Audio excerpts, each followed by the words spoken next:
Today I wanted to talk about the concept of doing dirty business, at least until you reach $10,000 a month. This is a concept I don't really hear all these big business gurus like Alex Hormozi, Charlie Morgan, all of those really rich guys talk about.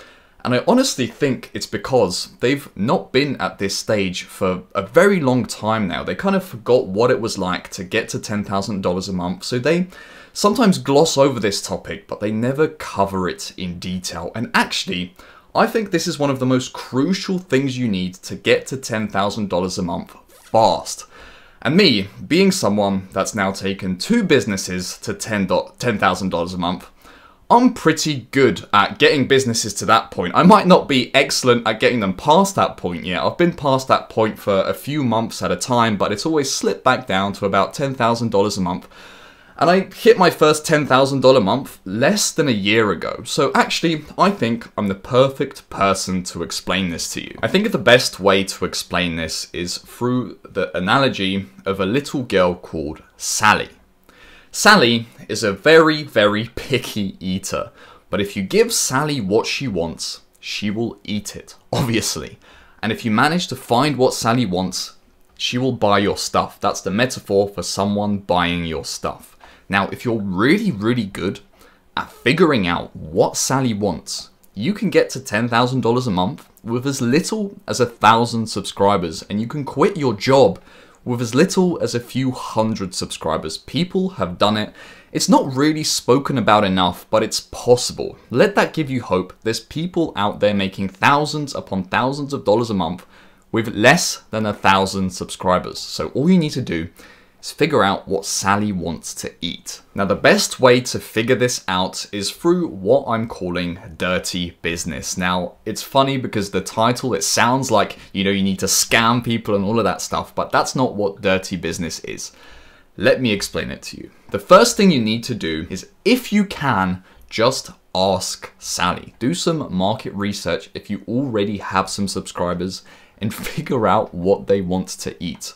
You don't want to spend 100 hours cooking up this fish dish for Sally, making this amazing course for your audience or, someone, your future audience that you haven't yet built, and then find out, once you give this 100-hour dish to Sally, like, the 100-hour dishes from BuzzFeed, 1-hour fish, 10-hour fish, 100-hour fish, if you make that dish, give it to Sally, and then figure out that Sally is repulsed by fish. It doesn't matter how good the fish is, she just doesn't want to eat it, she won't pay for it, then you've just wasted all of that time. Making an amazing course that you think people will need, that might take you 2 or 3 months. All of a sudden, you have over-optimized and you've just wasted all of that time. Sally's repulsed by fish. She won't eat even the best fish in the world, but what she might eat is some boiled chicken. But boiling that chicken just took you 10 minutes. But because Sally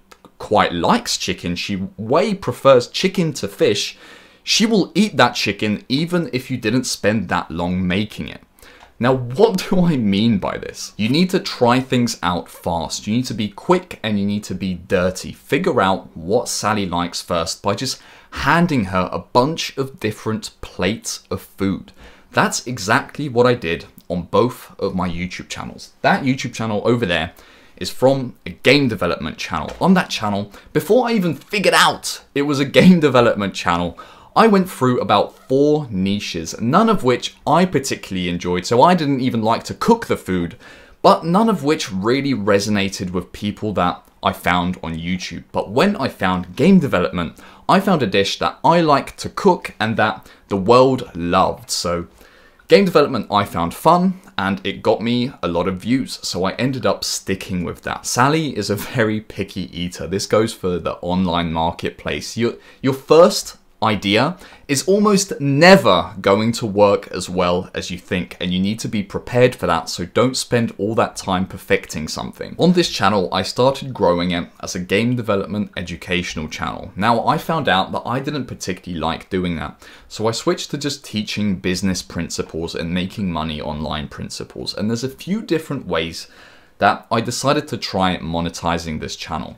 One of them was just blanket mentorship. I just decided to see what was going to happen if I just offered it and then did a call to action in the middle of the video, like, hey guys, check out my link in the description. I've got this mentorship. By the way, I've got something similar right now. My offer is if you don't make $1,500 in 60 days, you get your money back. Literally, you have nothing to lose because I give you all your money back if you don't make money with me. But the first thing I did, the first kind of iteration of that was mentorship. Now, mentorship, it wasn't particularly successful. I did have a few people. In the first week, I actually landed a few clients, but I didn't optimize things enough and I could have been doing much better. Especially back then, I had about 10 times the amount of views on this channel that I get now. And I was getting like a fraction of the amount of clients from just offering this mentorship.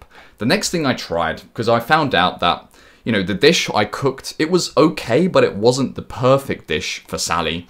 The next thing I tried was making a course, and that course was, I decided to kind of go into the niche of turning your hobby into a business, because that's what I did with game development, and that's what I thought people would enjoy.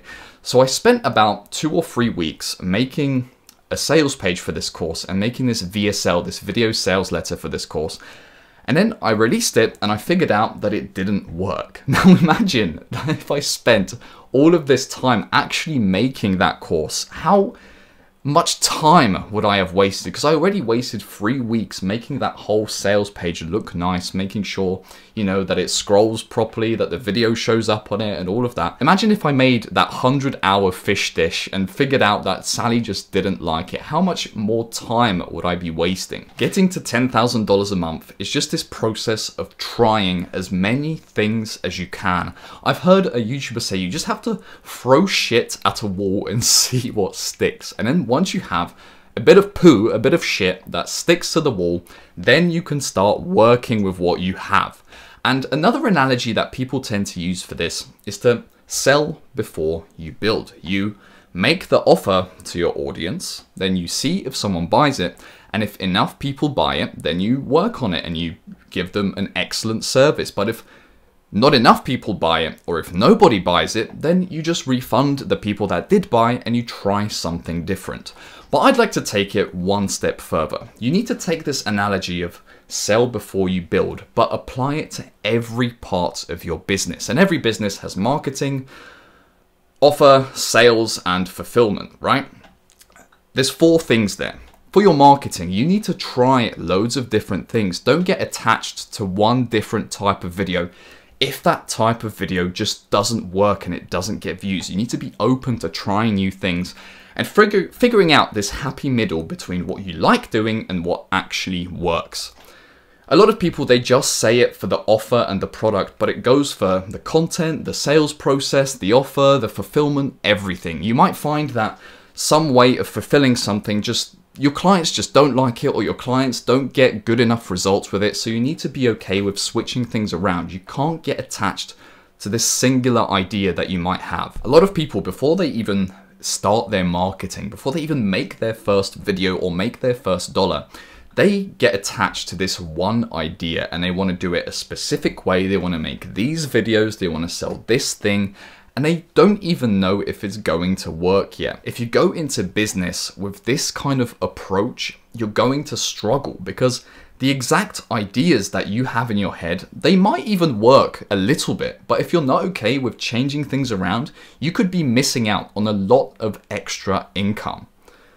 And worst case, if it doesn't work at all, you need to be okay with completely scrapping something and starting over. A lot of entrepreneurship is like this. I remember on my other channel, I had a video blow up and it got 2 million views, and it was this silly game I made called Balloons Tower Defense, but You're the Balloon. It was a spin-off of another popular game. And the next video I made, I was convinced that it was going to do well, and I was so attached to the idea doing well. I spent about a month and a half making myself into a boss in this game, and then I made 5 people from my, I recently got subscribers because the video went viral. So I got 5 of my subscribers to fight me, a giant boss, in this massive arena I made. I'd never programmed multiplayer before that, so I spent all this effort, all this determination in making this game, all this pain, and then I released it, and Keep in mind, my last video got 2 million views. This video only got 5,000 views.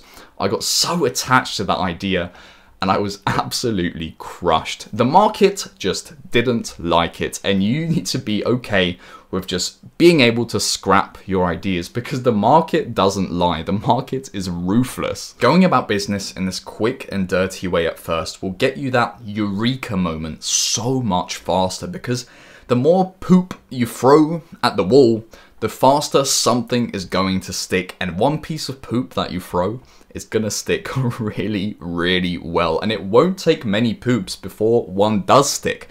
The problem is, some people, they just get one. All they find is one, and they throw it. Sometimes it sticks on a little bit, sometimes it completely falls off, and then they give up. You need to be okay with this process. I used to let fear stop me from trying things a lot. Even just offering the mentorship at first. I made videos on this channel for about 3 months before I decided to offer something for sale. And the first time I decided to do a call to action, you know, check the link out in the description to see what I have to sell, whatever, I got nervous. I put off doing that for about a month. And every time you try something new, there's gonna be some aspect of that that you're scared of. You might have never made a website before. You might have never made a video sales letter before. There's going to be something in that new thing you try that's going to be scary. And especially at the start of business, before you get to $10,000 a month, there is a lot of those moments. And getting to 10K a month is essentially just overcoming that fear. The better you can overcome fear fast, the faster you're going to have that eureka moment and get to $10,000 a month. And that's literally all it takes, by the way. People think you need this like super optimized system to be able to make 10K a month, but you don't. You literally just need a minimum viable product. It might sound a bit kind of rude to get people to buy stuff when you haven't even made it yet, but that is literally the only good way to go about business. And I repeat, this is the only way to go about business, because if you make this perfect program first, even if you do get sales, the content that you make for that, you haven't asked Sally what she wants to eat. You haven't figured out enough about Sally yet. So you'll find that about 80% of the material that you make, even if you make this perfect course, isn't going to be useful to the person that buys it. So it's better, instead of all this extra random content, the best thing you can give your first client is 100% of your personal attention. Give them so much of your own time that it's basically a waste of your money and your time. You need to be okay with working extra hours at first, providing this extra excellent service directly from you at first, to then over time make this good product, systemize things a bit more. But you need to find out what actually gets sales first before you even do all of that. You need to think of the current problem that's in front of you.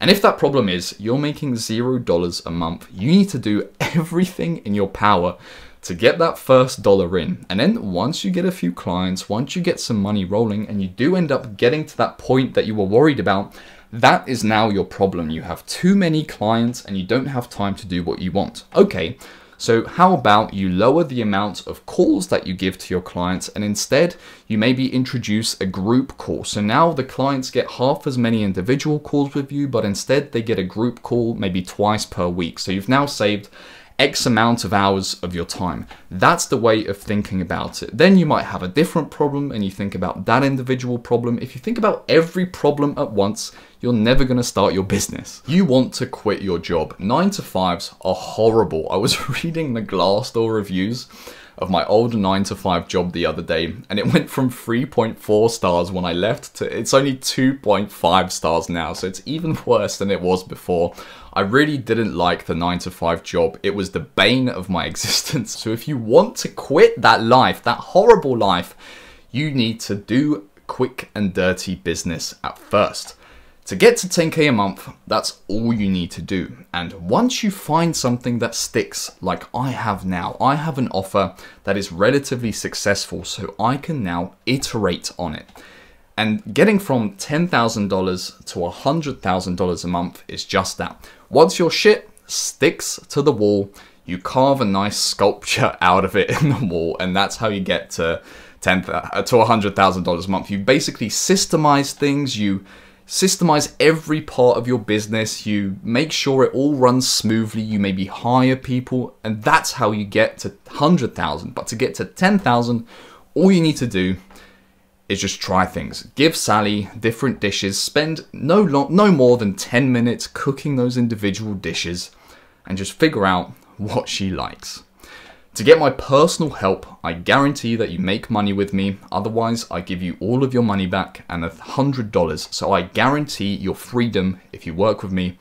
Click the link below. Otherwise, I'll see you in the next video.